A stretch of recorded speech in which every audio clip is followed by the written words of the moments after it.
დაანონსებული რევოლუციის ისტორია რუსეთში. არტ პატგატოვკა და ვიაჩესლავ მალცევი. რევოლუცია 5-11-17.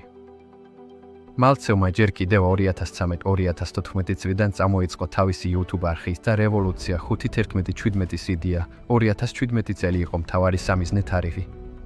კამპანია ეყრდნობოდა სოციალურ მედიაში მობილიზაციას და იდეოლოგიურ მესიჯს, რომ 5 ნოემბერს დაიწყებოდა მასობრივი გამოსვლები და დაემხობოდა პუტინის რეჟიმი.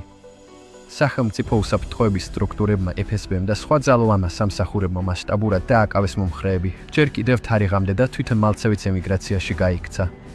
საბოლოოდ რევოლუცია არ შედგა, რასაც თან ახლდა დიდი იმედგაცრუება და დემორალიზაცია ოპოზიციურ წრეებში. ბევრმა იფიქრა, რომ რუსეთში ქუჩის მობილიზაცია შეუძლებელია.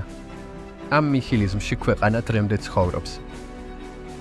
ისტორიის ქრონოლოგია 2013-2014 წლები საწყისი ფაზა.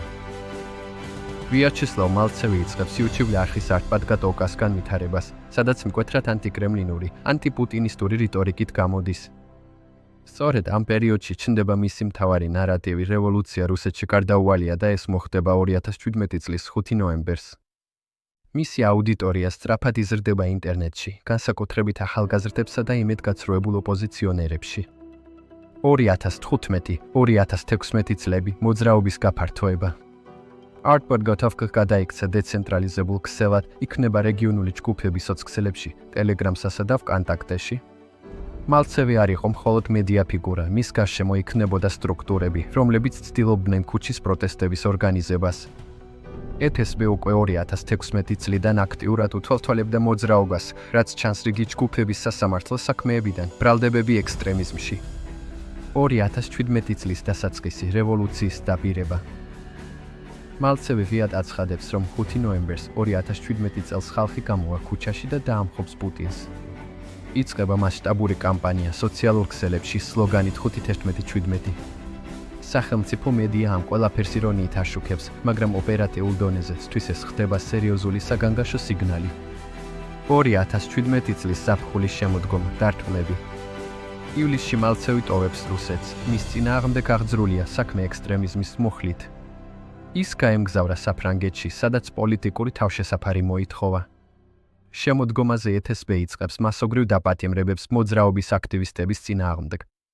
ნოემბრამდე ასობით მხარდამჭერი აღმოჩნდა დაკავებული, ზოგიერთი დღემდე იხდის სასჯელს ტერორიზმის მუხლით. 5 ნოემბერი 2017 რევოლუციის დღე. ოფიციალურად რევოლუცია არ შედგა. მოსკოვსა და სხვა ქალაქებში მცირე ჯგუფებმა სცადეს გამოსვლები, მაგრამ ისინი მაშინვე დაშალეს. მალცევი უკვე ემიგრაციაში იყო და რეალური ლიდერობა ვერ მოახდინა. კამპანია დასრულდა სრული ფიასკოთი. 2018 წლიდან დღემდე შედეგები. მოძრაობა მთლიანად დაიშალა. მრავალი მონაწილე ციხეში არტ პატგატოვკას საქმეზე. ოპოზიციური წრეებში ჩამოყალიბდა ნარატივი, ყველაფერი წინასწარ იყო გათვლილი, ეს ნიჰილიზმი კიდევ უფრო გააძლიერა სახელმწიფომ.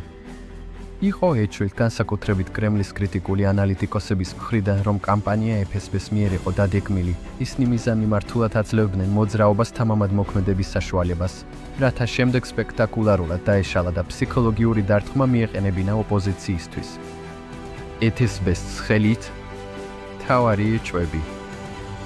მალცევი ხშირად საუბრობდა ძალიან ღიად და პირდაპირ, რაც კრიტიკოსების აზრით ჩვეულებრივ ოპოზიციონერს მაშინვე პრობლემებს შეუქმნიდა, მაგრამ მან რამდენიმე წელი თავისუფლად იმოქმედა.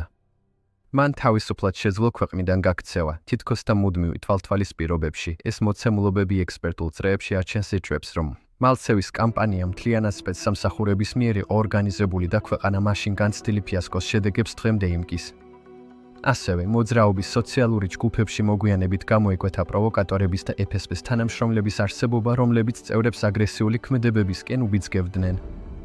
საბოლოოდ ხელისუფლებამ მიიღო ორი ბონუსი ერთდროულად. პირველი, საპროტესტო აქციების გამართვის ნულოვანი შედეგი. მეორე, ოპოზიციური წრეების მასიური დემორალიზაცია, ნიჰილიზმი, პროტესტის დიდი ხნით სრულად გაქრობა. საბოლოოდ ხელისუფლებამ მიიღო ორი ბონუსი ერთდროულად. პირველი, საპროტესტო აქციების გამართვის ნულოვანი შედეგი. მეორე, ოპოზიციური წრეების მასიური დემორალიზაცია, ნიჰილიზმი, პროტესტის დიდი ხნით სრულად გაქრობა.